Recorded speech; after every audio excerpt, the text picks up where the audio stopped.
All right, y'all, what's going on? It's Combo Breaker 99 back with another quick post-fight discussion video. All right, y'all, let's talk about it for a little bit. Amanda Ribas versus Luana Pinheiro.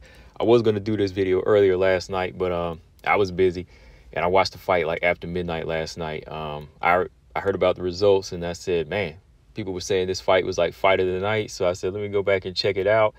And yeah, man, I mean, this was a good fight. I got to say shout out to Luana Pinheiro for, putting on an exciting fight.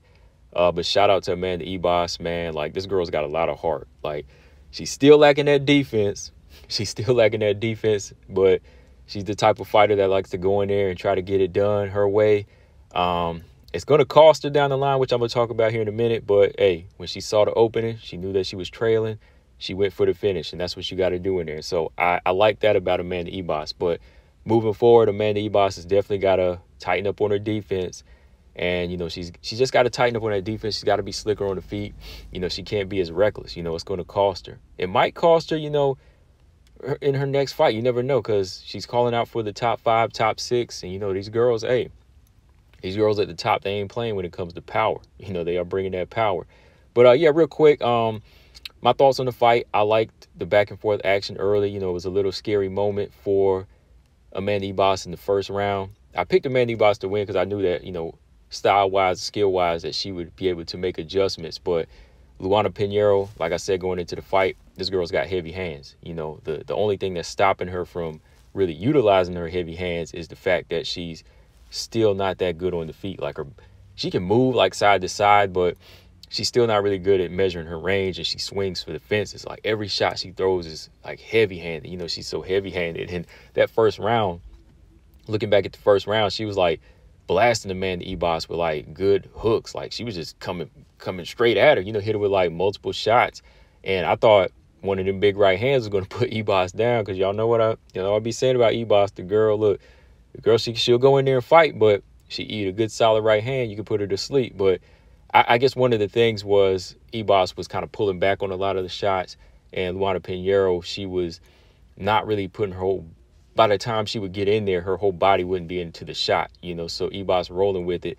It did damage, but it really wouldn't like fully connect with that impact like Marina Rodriguez or somebody like that. But yeah, I thought Luana Pinheiro, she won the first round, with some good pressure, a lot of good hooks, putting a lot of knots, multiple knots on Amanda Ribas's face in the first round, cutting her up bad, just pretty much dictating the pace. Ribas got in a few of her own shots. She's got that long reach. She was just kind of finding her rhythm. Second round is where she kind of started to settle in and started using kickboxing more. She was attacking the body. I was liking that.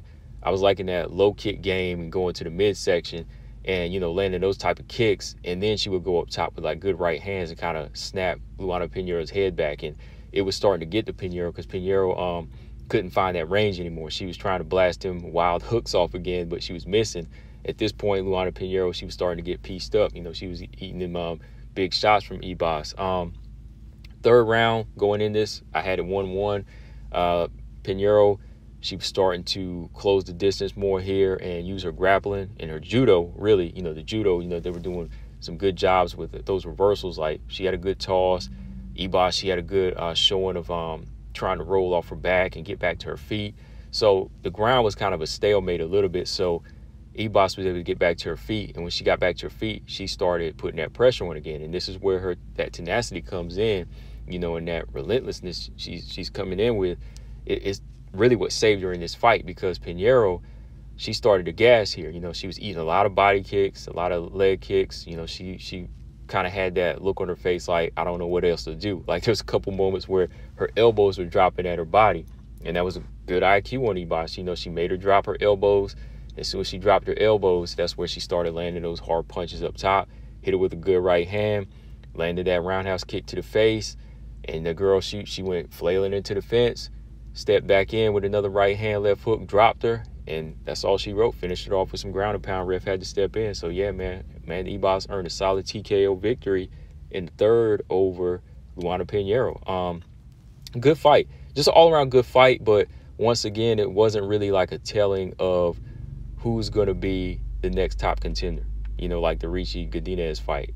I think Lupe Godinez is a good fighter, but I didn't really learn, like, who's going to be. I didn't really walk away feeling like, oh, this person going to be the next contender now, you know. Same with this fight. Like, I think Ribas will make it to fight a 5 or 6, but if she meets up with Jessica Andrade, or if she meets up in a rematch with our girl Marina Rodriguez, or if she meets up with Tatiana Suarez, you know the deal. You know the deal there, right? I think Ribas, her recklessness is what's costing her in these fights. It's bringing in a lot of action. It's definitely showcasing her heart, and it'll pull off victories against this level of a fighter, of course, because these type of girls, some of these girls ain't really been tested, but Amanda Ribas' dog is strong. That's no doubt. It's strong, but her defense is what's going to cost her, and that recklessness is what's going to cost her against, like, the top 5, you know. As for Luana Pinheiro, I kind of saw this coming. Like I said, I had to pick Ribas because I didn't see anything in Luana Pinheiro that was special either. Like, it's just been a shuffling of the straw weights at the bottom. That's the reason why she's number 9. You know, that's the reason why she's number 9.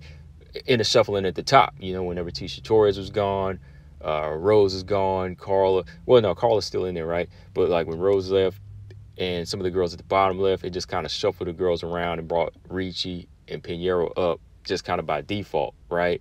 So when Ribas moves back down to 115, she's gonna show him who's boss. So where I'm, you know, hey, I'm the veteran here, right? But yeah, Pinheiro, a lot of work to do. I put her on that list with Ricci. There's a lot of work for these girls to be, you know, getting in right now as far as being well-rounded. Pinheiro's got to slow it down. You know, she's got to find her footing with those strikes. And also, I think she might need a few more fights at the bottom, you know, fight a few more fights at the bottom first before she tries any of these top-level girls, you know. Of course, she'll be knocked down by next Tuesday, right? She'll probably be number 10. But same goes for, you know, like Lupi and all of those fighters. But, yeah, Ribas, I think she's, you know, back in the mix, so she can fight up from here. You know, we'll see who she can get from here. If it's Jessica Andrade next year, whew, y'all know what it is. But that's all I got on this, guys. Let me know what y'all thought of the fight. Combo Breaker 99. I'm out. Subscribe. Peace.